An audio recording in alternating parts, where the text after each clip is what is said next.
This is Pete, and this is Pete's before video. We just had him arrive for training, and he really doesn't have much of anything yet. We know that he has a problem with other dogs. You can just hear a dog. You see how he's reacting to that dog. There's a dog right here. Follow me over here. He sees the dog at the fence. And I can say, I can call him to come. He's not coming. He doesn't come when I say come. Come. See, he doesn't have a come command. He doesn't have much of a sit stay or down stay. And he gets very excited when he hears barking dogs and he sees a dog either on the street or at a fence line. Oh, there's a little dog here. You gotta follow me. Look, you see the little dog? See how he gets when he sees a dog? Show the dog.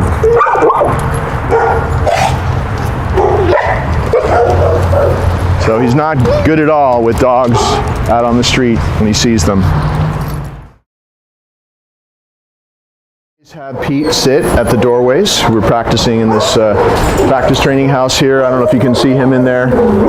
He's sitting, he's waiting. I stepped out, I stepped back. Okay, you see how if he does kind of go ahead of me, all I have to do is tap the leash and walk slower as we go through that threshold and he slows down. The whole goal is that everybody that takes him in and out of the house, especially through the front door, does the same thing, which we've been doing here. He probably goes through that doorway 6 times a day. On the outside, sit, and then we release him to be free from a calm sit stay. He's going to be on your left, of course, with my right hand. I'm pausing for a couple of seconds, patting his chest and letting him be free. You saw how, since I'm by myself, I did a little left circle so I could close the door, and ended up just doing a circle and having him sit. You're always using your body to step into him. That way the leash stays loose, and it's a very dominant, gentle but firm, dominant move to do with the dog to make him feel like you're in charge, and to keep the leash loose always. If you're always stepping into him, you're always turning left, it always draws him back to you, and you're not pulling him around. But also, do you see that because I've been doing that so much, and I'm getting off on a different subject here, but that's okay. Now I can go right and he stays with me, see? Because of all the left turns I've done, and I've been doing in the last 3 weeks. So it really works well. Then you start practicing right turns. But anyway, we're coming out of that boundary here. I had him sit, I released him to be free. We're gonna go out on the street where he had a lot of his issues, and you're gonna see me in the next clip coming out through the gate and how we go through those boundaries. Sit. I'm coming out of the main gate out onto the street here. Now this is a much more exciting boundary for him to go through, because out here is the whole world that he is accustomed to barking at all the time. So I had him sit, I opened the door, I stepped out first, I stepped back, he waited for me to come back to get him. Okay, he walks through with me by myself, so I'm going to close that gate myself, turning into him, closing the gate. And now the next step, we have a curb right here, is sit. And he's a little bit distracted by the camera person. That's okay. So I had him sit, and I do a little sit stay at every curb, just like that. You see how he popped up? He's distracted. So if he pops up before you release him, you say no. And he needed to be reset anyway because he sat kind of crooked. You're always accentuating the fact that this is your boundary. The boundary here at the curb, the boundary at the doorway, the boundary at the gateway. And they only cross these boundaries with you and next to you without pulling. So that's what we're working on. And he's very accustomed to this because we've been doing it for a while now. So I just did that little sit stay. It takes a lot of focus for him to do that. Okay, especially since we're out in public. And then I walk across the street in what I would call training mode, where he's next to me not pulling. See how the leash is loose? And if he did go ahead of me, all I'd have to do is tap a little bit, but I'm walking very slowly. Come on, buddy. And then on the other side where the walk starts, sit, and patting his chest, go, and now he's free. And there's a man sitting right here in a chair, and one of his issues is barking at people he doesn't know on the street. So he'll see this man here, see that? He looks at him, come. I'm going to call him away. I'm just going to use the man as a way to, hello, come. Call him away from distractions a few times. And you see how that recall works instantaneously. Come. And now he's actually happy to see somebody. He's not feeling protective of me because I have the leash. Come. He's not pulling. Good. We're just practicing a real easy recall away from a minor distraction at this point. But that's how you do it on the street. If you want him to get better and better and better, just anything that he notices, even if it's good. You see what happens now? He'll notice the distraction, and then he'll choose to turn back to you. You need to be there to pay him for a while. And if you didn't have a reward, see that? Good, very good. If you didn't have a reward, you just say good and love him up. And of course, you're going to phase the food out soon. We talked about that in phasing the food out in 3 to 5 weeks. Now, what's he barking at? I don't know. Something he heard, but that's okay. So we're going to continue the walk now.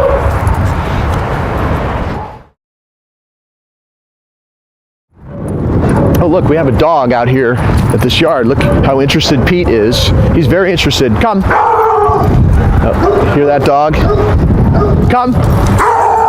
So that's game on. See, that dog's really, really interested in Pete as we get closer. That dog is, come. Not good with other dogs, but you see what we have now? I'm just watching out for cars coming here. Let's do this for a minute. Come. So he has such a good recall that all it takes, this dog's really out of control. Doesn't like other dogs. Now the barking is going to stay for a while because Pete's barked at dogs for who knows how long. But you see how I don't even have to call him to come anymore. I can just draw him away. I'm giving him rewards right now because that dog's pretty intense and barking at Pete very vigorously. But see, watch what happens when I don't use food even. Not even using food. Good. Let's do it a few times. Good. No food. Just the target hand. Good. What? Okay. You should go.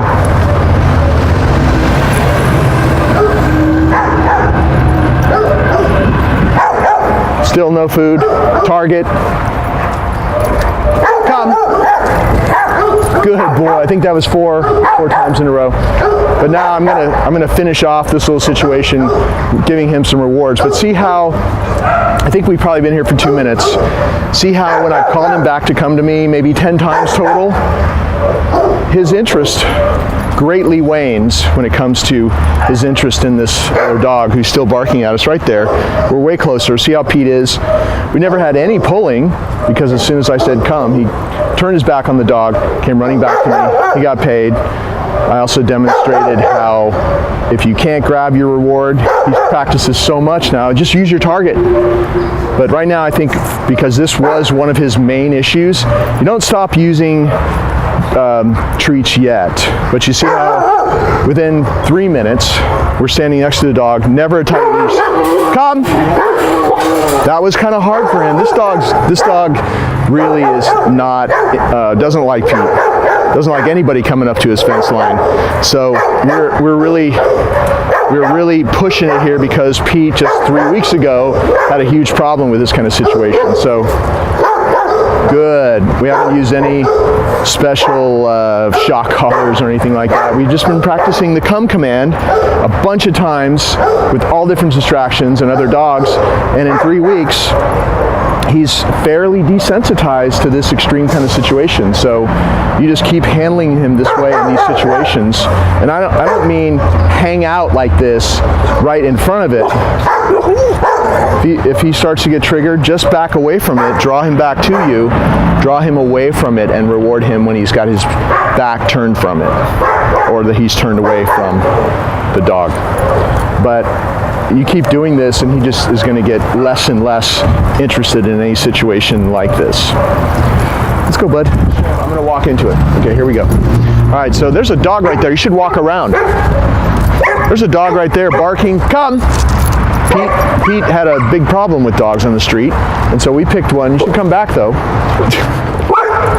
He had a big problem with dogs on the street. Good. Pulling, barking. So now here we are. We've been out here for maybe a minute and a half, and I called Pete just a couple of times to come to me. Good. We had a few directing problems here, but we have this dog that's loose, barking at Pete. Good. I picked a dog that would bark, that would jump around, that would definitely be a big distraction for any dog that had any kind of overstimulation problem with dogs on a leash. And you see he's kind of halfway growling and barking a little bit, but always chooses to turn back to me. That's just a behavior that's dying out. You know, he's only been here for a month or so. We've only been practicing this for that long, and so he had this aggression that where he saw any dog on the street or person for that matter, and he would bark and his hackles would raise and he would pull towards them and good. So now his job to do is to turn away from that distraction. Walk a little closer, okay? Come a little closer. Just, yeah, there you go. And so he's pretty much triggered to turn away from that distraction. See how he's interested, but good. He turns back to me and I pay him and I pet him and tell him how good he is. And he'd much rather do that now. It's all on a loose leash, as you can see. And you see how to do this, and you know the recall is always left-hand leash because you're always walking him like that. You've seen me doing it in all the other clips. The treat's in your right hand. You make a fist. Come. Call him to you. Good. Give him the treat. I just ran out of treats, so I'm just going to do it just with my right hand target. Come. See how I can draw him away? Hopefully you're getting all this and seeing the dog in the background. Good. So he'll just come to this target, but I want you, when he comes back home to you, I want you to use treats for a few more weeks and gradually phase them out, and it's just going to be really so much better even then. But now, since I've been doing this for a month, I don't need treats, and if you do it the same way, you won't either. Come. See, just draw him away from that dog. And I think for you, since you haven't done this a lot like I have, you do that and you keep going. Don't hang out in the presence of the dog. See the barking and all that? That could trigger Pete. Come. Call him away from that dog and keep going. And you're still way ahead of the game until you get really comfortable with doing this like I am. Okay. On here I put Pete in the sit stay, and he is thank you, he is good, typically very scared when it comes to noises and things rolling past like that. Did you see we have a loose leash? I put him in a sit stay. Those things are going by on his left. He turns back to me on his right and gets rewarded. He's staying in his sit stay. We have something that will be coming from behind us. Good boy. So the food keeps him calmer, and if I'm rewarding him as he turns away from the distractions, it helps him stay in that sit stay. I'm just going to do a basic sit stay, just walk around and then release him, because he's doing really well considering a few weeks ago, he was very nervous in a place like this and really couldn't handle that. And we still see it if we're next to a busy street where there's a lot of cars going past. He's not good with stressful situations like big city stuff. So I just wanted to show you a downstay in a spot where there's a lot of distractions. Good. He's able to stay in a downstay even though there's a lot of things just showing up out of nowhere. Good. I'm rewarding him for having such a high level of focus compared to the way he was before. And you know, if we can get him to this point, and this is not about laying on your side. Come here, buddy. That's his little thing. He'll collapse on his side when he's in a down. You saw what I did. I kind of just gently drew him back onto his elbows. This could be scary here. Good. I also lured him with a little treat to get back up on his elbows. But practicing in situations like this in ever increasing levels of distractions has enabled him to be able to handle some pretty crazy stuff, some things that he never used to be able to handle like that. The wheel thing, things wheeled past him, that was a biggie for him. And staying in his downstay. Lots of people walking past. And when we first got him, of course, he was barking at everybody on the street that he saw. So he's greatly desensitized to just seeing people out in public, which is great. Okay, sit. Go.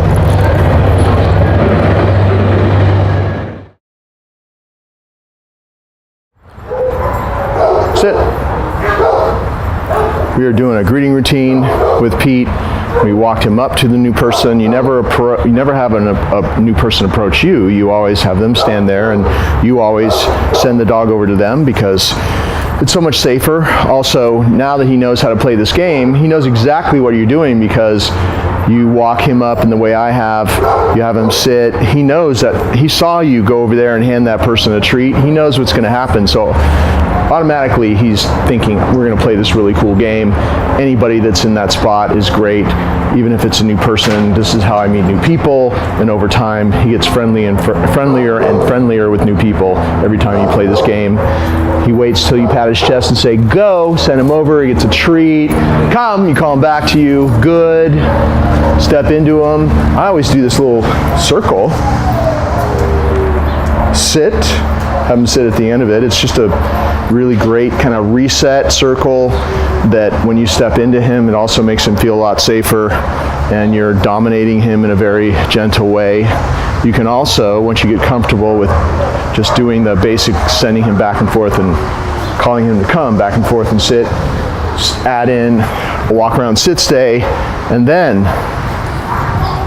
go say hi, come, good. Or you can just do the basic stuff, send him over, call him back to come, and I won't even do this, well, too late, I'll do the circle. Sit, and then this, you don't have to do the walk around sit stay. It just makes it harder for him to sit there longer and focus longer. That's why I do it. Go, one last time, come. And every time we do this every day with different people, with Pete, every time we do this, he just gets more and more comfortable with strangers because he meets them this way. And he practices his sit stay, practices his recall in a real life type of circumstance that I'm sure you'll run into many times if you want to have him meet new people that come to your house, people on the street, anything like that. You use this routine and he's going to know what it means. He's going to love them immediately because we're just playing this little game that he's already played so often with other people.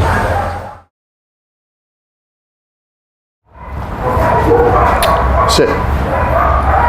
We walk him up to the crate, we have him sit, we go open the door because his crate door is always closed, of course, because you control the boundary, you control his access in and out. Go back to him, pat his chest, say go. He's going to go in there, he loves his crate, turns around, gets a treat. You take off his little training collar, and I think it's best to give him one last treat before I close the door again. So all interactions with you and your hands in the crate with him are super positive. So on the outside, we're going to hang the leash, or excuse me, the collar on the door. And when you hang it up on the door like that, it doesn't get tangled up in itself, so it's better to do it this way. He sleeps in the crate overnight here. You can put blankets, whatever you want in there to make him more comfortable. He eats his meals in there. He gets treats, obviously, every time he goes in. And you'll see when I take him out in a second, he'll get a treat when I reach in. Every time your hands go in there, you always come bearing a gift. That's a simple way of thinking about it. And he's always glad to see you coming with your hands touch his collar, to put it on, take it off. It's a great experience for him now. So he's just going to wait. He's going to stand there and wait. You know, so many dogs have the issue of when you're going to put the collar on, or even when you're taking it off, they collapse, they roll around, they jump around, they won't stand still, they won't sit still. So doing it in the crate really helps you with that issue, and you'll see what I mean. You see already how calm he is. So the crate is his den. Dogs are naturally den animals, so we develop that even more by making him just love this place like it's the greatest place in the world. There's no training that's done inside. You can't reinforce a downstay or sit stay when he's in there, but you do control the boundaries, so he has to wait to be allowed to go in, and he's going to have to wait to be allowed to come out, which I'll show you in a second.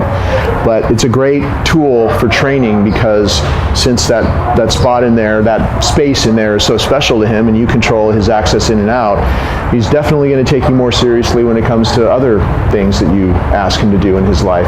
And it's a very gentle way, but firm way of establishing the fact that you're the boss, and he realizes that. Now sometimes he will, when he's nervous, like when we have somebody standing there with a camera pointing at us, which has never happened before, he will do this or something like that, and then he settles in. So don't worry about that. You never want to give him attention for that kind of behavior. Sometimes when the dogs go home for the first time and I'm not there, and he's been in this crate for almost a month now at my place doing that routine, and he's fine. Very quiet, loves his crate.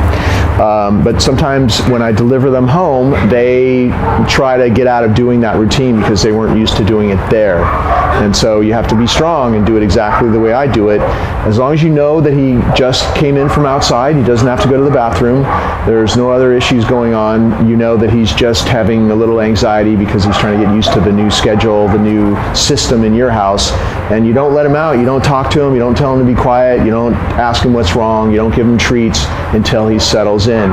If you think he might have that issue, or if he does have that issue, the next time you put him in with things to chew on that keep him busy for a while. It's because we'd rather do things that are preventative than to wait till he has anxiety and then give him treats or bones. Half the time the dogs, it's too late, they're already in anxiety mode and they don't want to chew on a bone then. So always, if you have a dog that has a tendency to do that at first, put him in there with all his stuff from the second you put him in there, and then there's a good chance he doesn't have the anxiety because he's busy chewing on his favorite bone or something. We use raw beef marrow bones we take straight out of the freezer, or Kongs with frozen peanut butter. All dogs like different things, but something that's really high value, you give him in the crate only, and then that makes him love that space even more. See, this is weird to him because I never sit here and talk forever, and his crate is never out in the yard, it's always inside, so that's why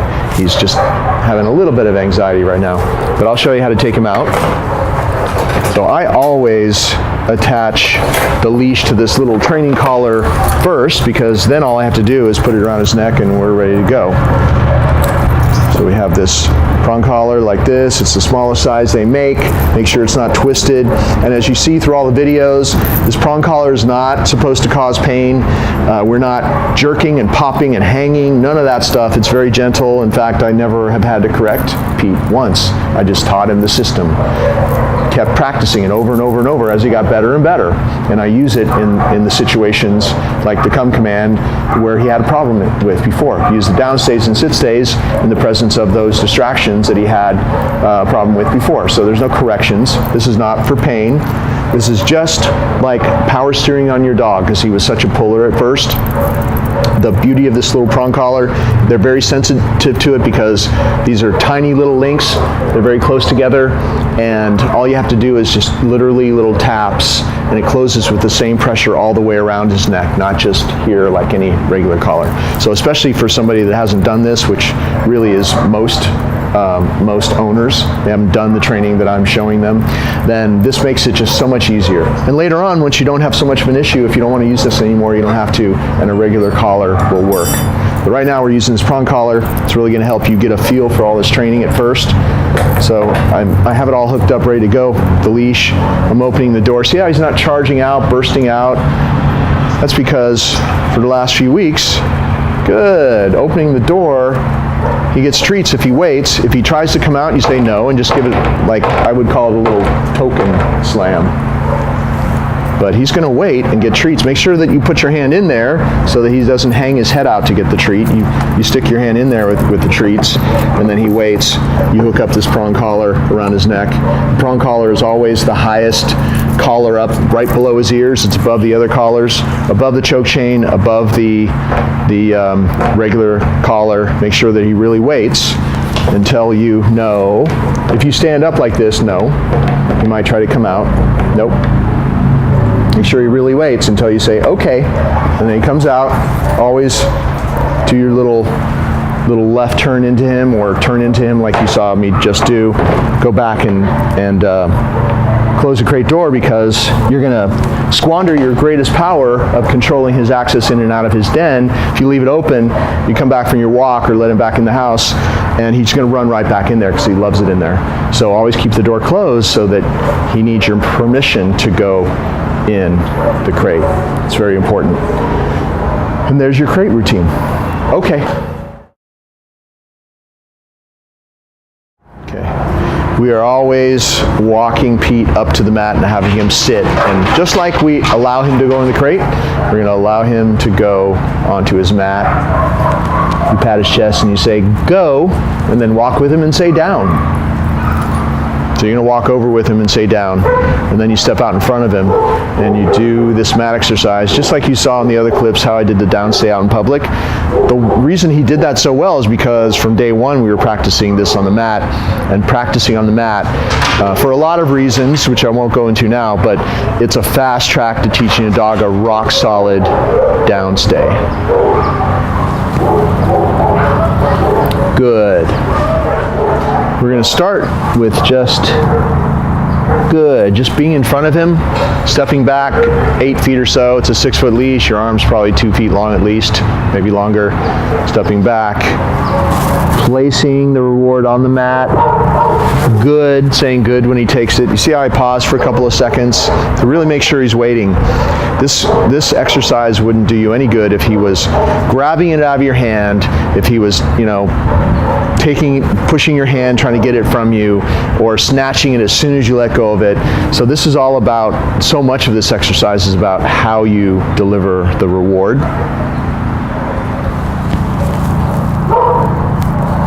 Good. And say, of course, that word good as soon as he takes the treat, because we want him to hear that and have a great feeling even when there's no treat. So once you've got that, that's just kind of a warm-up thing, but that's a super important part of the exercise. So don't skip to more difficult little things that you're going to do before you have that down. The next step would just to make sure that he can handle a walk-around downstay. And then the same reward. Good. You're always rewarding the same way. No matter where you go, no matter what you do, you always come back in front, reward exactly like that. So after that, you can start maybe, and this will be probably inside your house, you'll be doing this since you don't have a fenced yard like I have, but we have more space out here, so we're doing it out in the yard. So much bigger circles and going different places out here. And I can drop the leash. Good, because it's a fenced yard. If he gets up, he can't go anywhere. So you see how he's a little bit crooked? I'm going to take a couple of pieces of this Natural Balance sausage that I'm using for the training treats, and I'm just going to lure him to sort of turn and then be good, more centered on the mat. And that was real easy. I just went back that way and he sort of turned his body. You really want to, ideally, you want to put the reward between his feet. Good, just like that. Another thing that's really difficult for dogs to handle, most dogs are used to being pulled, and I think he's going to make a mistake, but I'll show you how to fix a mistake if you try something and he pops up. Most dogs, when you pull on their leash, they're going to come towards you because that's what's been happening. Their owner pulls them and they have to go towards their owner. So down. So I'm really pulling here. Good. That was good. Good. So he's not going to make a mistake in doing that, but he just knows. So the message of this mat exercise is that I don't care what I do, where I go, what I say, there's only one way that you get up. In a very specific way we release him, which I'm going to show you at the end. But no matter where I go, what I do, the message is you stay there until I release you in that very specific way. So let's see if we can make him make a mistake. I'm going to go out this gate. And this is a yard, one of the yards that he runs around in. No.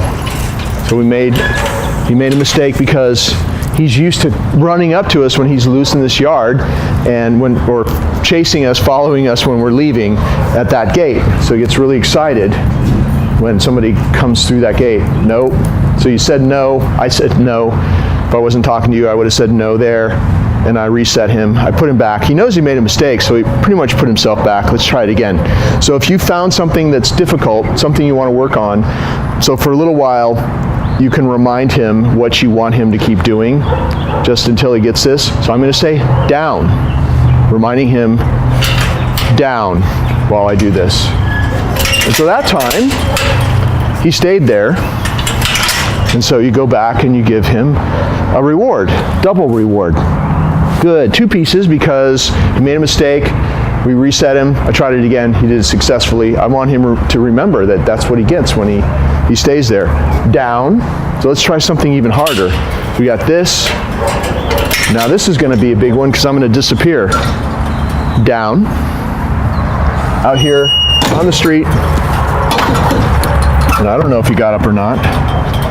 Oh no, he didn't. Well, we've been practicing a lot, so you can see that. Triple reward, that was really big, that was really good. Good. And then if you have a little success like that with something that he made a mistake on and then you fixed it and you did it successfully, you did something really hard for him, and that was kind of hard, that would be hard for a lot of dogs, then you should end it there, because I think he's probably been on this mat for 4 or 5 minutes anyway, and I only do this about 5 minutes a day. I'll find something that he can't handle, it keeps popping up, and I'll chip away at that. I'll get some successes with that, and then he never makes that mistake again, and then I'm on to something else that triggers him to pop up. And that's why he has such a great downstay in public. That's where the store is, that way, out on the street. But you see that in another clip on this video, because we were practicing this stuff in the yard and in the house. So that's how we got to that point. But it's just a methodical, very logical, rational, methodical way of just finding little things that trigger him, working on those, and having putting him in the presence of ever increasing levels of distractions, and just working gradually to make him better and better. He's waiting for you to come stand back next to him, and I'm holding the leash like I'm going to walk him, and I just pat my leg and say, okay. He gets up, I lead him off the mat, I have him sit, and with my right hand, because he did a lot of good work, we're going to say go, let him be free, and give him some free time. Always pick up this mat immediately, because he's going to want to go and hang out on it. All the dogs do. This is not a doggy bed. This is the sacred training mat that he only goes on with your permission. He only comes off with your permission. Doggy bed is a free time place that he can come and go as he pleases. And this is something that you allow him on and off, and when you're not using it, it gets picked up and put away. When you're going to put it down on the floor and do this exercise with him, make sure he's somewhere else so he can't run on it. Bring him up to it on a leash. It's a very controlled place that you send him. That's why it's so powerful. It really develops a rock solid stay. Okay.